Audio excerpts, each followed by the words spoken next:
lie to your fans? Yes. True. Morning! Get ready with me to go to my grandpa's funeral. Okay, wait, I shouldn't be happy, right? This is my second time going to a funeral. I think I know what I should wear. Does Dad's phone work? It's okay, just call. Mom. Oh, no, you're not cold. My love. It's ringing. I can't find it. Well, it's ringing. No, I found it. You're not calling me, idiot.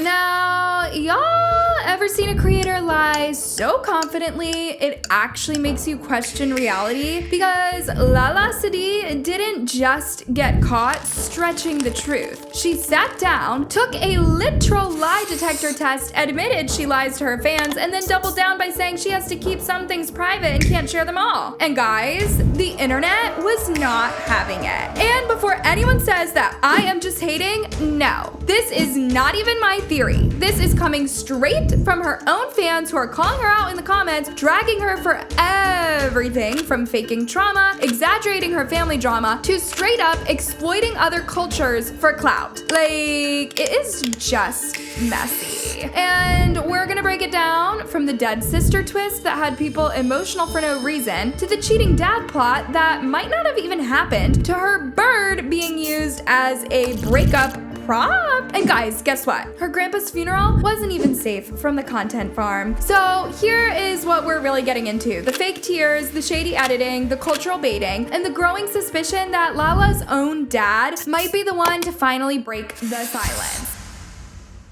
First of all, we need to talk about the moment that everything cracked. Lala Sadi literally posted a lie detector test video where she was asked if she lies to her fans, and guess what? The machine said yes, and then she commented on the same video and hit us with no, but there are things I have to keep private and cannot share. Like, what?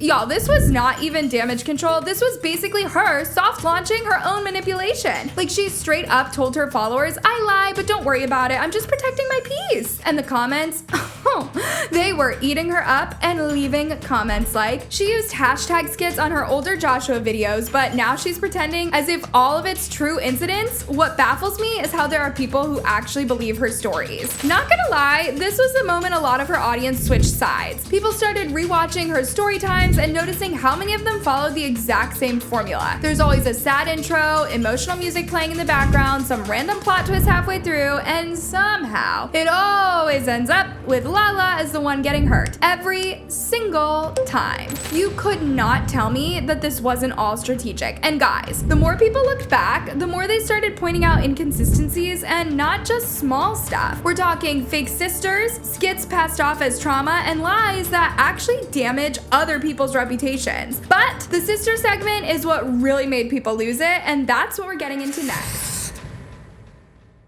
Do you guys remember when Lala dropped that TikTok where she was crying and all emotional about her sister? Yeah. She never had a sister. So the video gave very much I lost someone close to me energy. It had soft lighting, sad music, her tearing up, and the caption literally asked, do you miss your sister? Like, of course, people thought that something tragic happened. Here's how she set it up. You miss your mom? No.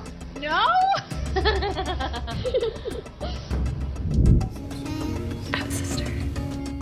She said, does Dad know you're talking to me? Sorry, I'm at my son's swim practice. But then in the fine print, buried in the comments, you guys, she was talking about a miscarriage her mom had before she was even born. And listen, I am not invalidating anyone's grief. That's real. But framing it like you lost a sibling you knew, crying like y'all grew up together and now you're broken without her, that is not storytelling. That is emotional bait. And guys, it gets worse. Because after this, she didn't stop. Next came the clips about her dad cheating, her secret step-sibling, and finding out her family is hiding things from her. So here's what happened. Lala posted a video showing her dad's phone, super casual, right? Until she zooms in on one specific contact saved as my love. And of course she immediately jumps to, is my dad cheating on my mom? And then she calls the number assuming her mom is gonna pick up, but no, some other woman answers. And yes, this was all on camera. She posted the whole thing. Does Dad's phone work? It's okay, just call. Mom. Oh, no, you're not cold. My love. Okay. It's ringing. No? I found it. Well, hang up then. You not calling me, idiot. She never actually shows us who was on the phone. There's no voice, no follow-up, but this somehow spirals into a full storyline where she implies that her dad is cheating and that there's a second family and even a mystery sibling involved. Fans immediately clocked it as a reach, but even if this were real, why post it online instead of confronting your parents? I remember her saying she don't want to expose her family because of privacy, then continued to talk about her father's other family and her step-sibling, one user said. Then we got this one who was like, her dad is actually a good person, she just lied on him cheating. He does have a family of his own. And guys, what makes this so wild is how inconsistent it is. In one video, she's like, my parents are divorced and it's been hard growing up between them. Then in the next video, she's suddenly implying that they're still married and her dad is cheating right now. Like, pick a narrative. And not gonna lie, the way that she smiles through these videos, it looked more like a performance, not pain. Now, this is where the Desi side of TikTok hit their breaking point.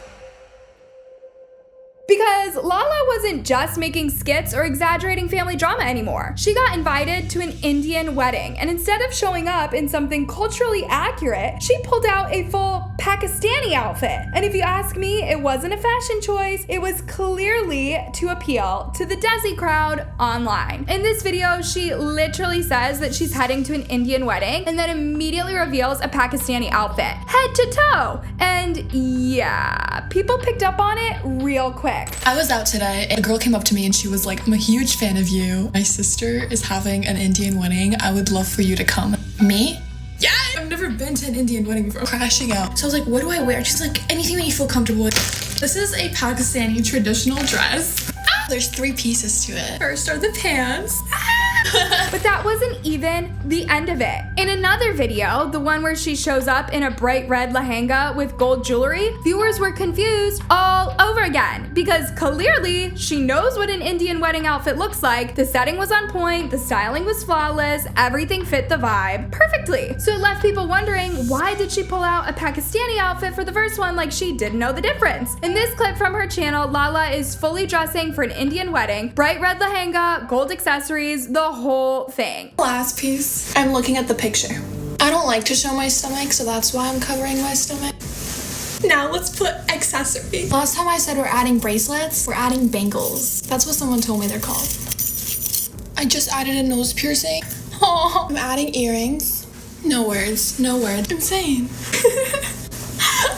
And from the visuals alone, you can tell that she gets the assignment when she wants to. You guys, the comment section exploded. Check out what this person had to say. Am I the only one who noticed that she mentions India and Pakistan just for views? She knows that we Asians are obsessed with white people and we're people pleasers, and if they take our country's names, their comments will be filled with love from India, love from Pakistan. That's why they mention us, for views. She even made a bunch of videos during Ramadan, one about reading the Quran and Bible together. It was so fake. She is even using religion for views. WTF. Not gonna lie, that one hits hard because it wasn't just about outfits anymore. People started realizing that she wasn't just borrowing cultural aesthetics, she was carefully inserting buzzwords, religion, and identity markers just to go viral in targeted communities. And honestly, the more that you look at it, the more it feels like none of this was accidental. But the worst part, she never clarified anything when people started calling her out. She just kept posting more wedding clips while completely ignoring the backlash. Now, once people started looking closer, everything started falling apart. Because after the lie detector mess, the fake sister confusion, and the wedding controversy, fans went back to Lala's random life moments and realized they weren't so random after all. So remember that video? She was dancing and she suddenly gets scared when her brother walks in wearing a mask. She screams, the music stops, it looks super candid. In case you missed it, here's the clip.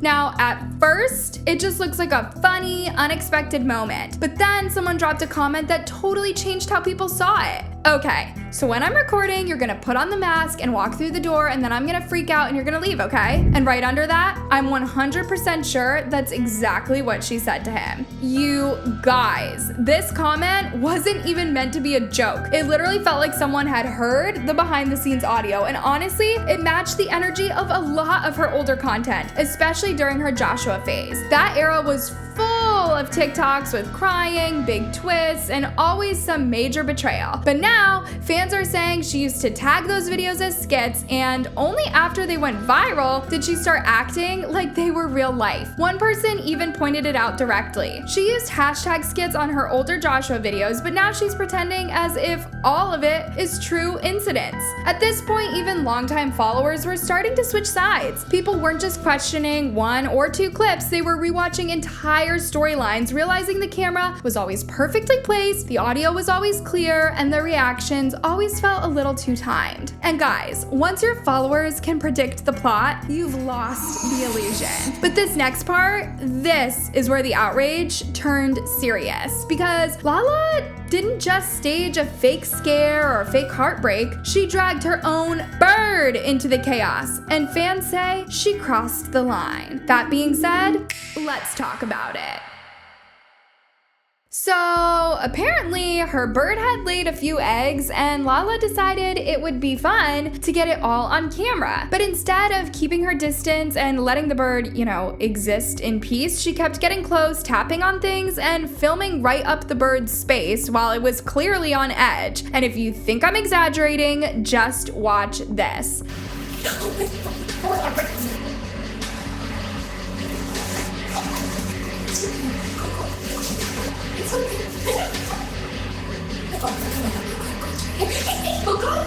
The bird literally starts flapping and snapping at her the second she reaches near the eggs. You guys, birds are super territorial when they're nesting. Anyone with a pet knows this. The bird was clearly stressed, and she kept filming it like it was just another quirky moment for her feed. And guys, there wasn't a single moment in those clips where she seemed worried about how the bird was reacting. It wasn't about the pet, it was about the storyline. And not gonna lie, this is the moment a lot of people fully checked out. But somehow Lala kept going, because right after this, she posted a get ready with me for her grandpa's funeral. And it might have been the most tone-deaf thing she has ever done. She filmed herself picking out an outfit, checking the mirror, posing in different angles, all while casually saying things like, "It's weird how they don't teach us what to wear to funerals in college." You guys, she said that with a smile while setting up a ring light for a funeral. And if that wasn't already crossing a line, she also mentioned very casually that her grandpa never liked her anyway, and then she laughed. It didn't feel like grief, it felt like content. And just to be clear, this actually happened. Really cute. I'm obsessed. I can't wear white right yet, no. Black. It's so weird how they don't teach us in college what to wear to funerals. I thought a black shirt, even though I never met my grandpa and he hated me, I think it's the right thing to do to someone who didn't even want me in their life. And the reactions in the comments were brutal. I don't get why people are being so nice to her in the comments. She is literally excited to go to her grandpa's funeral. Even if her grandpa didn't like her, at least show some respect. Like, why do you have to wear a colorful scarf? And honestly, that's the theme with everything Lala has been posting lately. To her, nothing is sacred, not even dead family members. At this point, even people who used to defend her are starting to say it. Lala might be playing a character, and if everything she did was never real to begin with, maybe her dad's not hiding anything. Maybe he's just the only one who is done staying silent.